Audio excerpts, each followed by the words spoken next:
Saudara-saudara yang dikasihi Tuhan, realita bukan hanya sekedar apa yang bisa dilihat oleh mata. 12 kepala suku mengintai tanah yang dijanjikan. Ke-12 orang itu melihat realita yang sama, mulai dari padang gurun Zin sampai ke Rehob. Bahkan mereka berjalan di tanah yang sama, melalui tanah Negev, Hebron, sampai ke Eskol. Mereka makan buah yang sama, buah anggur, buah delima, bahkan buah ara. Tapi bagaimana mereka menyikapi realita tersebut ternyata tidaklah selalu sama. Sebagian besar di antara mereka pulang dengan berita kecut, kita tidak dapat maju berperang melawan mereka. Penduduknya besar, perawakan mereka tinggi, kita kecil bagaikan belalang. Sebagian besar dari antara mereka menempatkan diri sebagai orang yang kalah sebelum berperang. Sementara Kaleb berkata lain. Ia berkata tidak, kita akan maju dan menduduki negeri itu. Kaleb mau mengatakan kita akan menjadi pemenang. Mengapa ada dua sikap yang berbeda terhadap realita yang sama? Apakah Kaleb tidak memperhatikan dengan seksama apa yang ada di sepanjang perjalanan mereka? Ataukah Kaleb melakukan perjalanan sendiri? Jawabannya tidak. Kaleb ada bersama-sama dengan rombongan. Kaleb berada bersama-sama dengan mereka. Jawabannya hanya satu. Ketika banyak orang memahami realita sebatas apa yang bisa dilihat oleh mata, Kaleb melihat realita melampaui apa yang bisa dilihat oleh mata biasa. Ia memandang realita dengan mata iman. Kaleb melihat ada realita lain yang lebih besar, yang mengatur segala sesuatu yang ada, yang menentukan siapa yang akan selamat dan siapa yang akan binasa. Oleh karena itu ketika banyak orang berkata kita tidak dapat maju menyerang, Kaleb berkata justru sebaliknya. Kita akan maju dan kita akan menduduki negeri itu.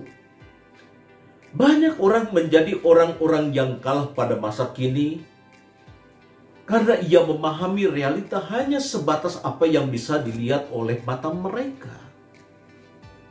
Saudara-saudara yang dikasihi Tuhan, memang kita melihat dan kita mendengar sepanjang hari, bahkan setiap hari, berita-berita yang menggentarkan. Jumlah angka positif COVID yang semakin bertambah. Banyak kantor-kantor ditutup kembali oleh karena menjadi klaster-klaster baru. Sebentar kita mendengar sebuah harapan karena pembuatan vaksin memasuki tahap uji klinis yang ketiga. Tapi dalam sekejap muncul pertanyaan-pertanyaan. Apakah vaksin yang akan diproduksi tersebut dapat mengantisipasi semua jenis virus corona yang bermutasi dalam berbagai jenis yang jumlahnya cukup mencengangkan? Di tengah-tengah kenyataan seperti ini kita perlu belajar dari Kaleb untuk memahami realita bukan sebatas apa yang bisa kita lihat dengan mata. Kita dengar dengan telinga, kita rasakan dengan indera kita. Tetapi melihat dengan mata iman bahwa ada realita yang lain yang sedang bekerja di dalam hidup kita. Ia yakin Tuhan yang memimpin umatnya keluar dari tanah perbudakan, dan Tuhan juga yang menjanjikan tanah untuk didiami.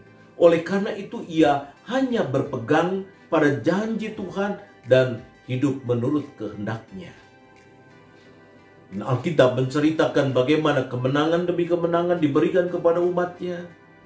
Betapapun mereka berhadapan dengan bangsa-bangsa yang berkubu, bangsa-bangsa yang berteknologi setingkat lebih tinggi dari umat Allah Israel. Kalau Tuhan memimpin umatnya, tidak ada perkara yang mustahil terjadi. Tetapi saudara-saudara memandang realita dengan mata iman tidak boleh mengabaikan pengetahuan. Sebab kalau kita perhatikan, Kemenangan-kemenangan yang Tuhan anugerahkan kepada umatnya terkandung di dalamnya anugerah pengetahuan.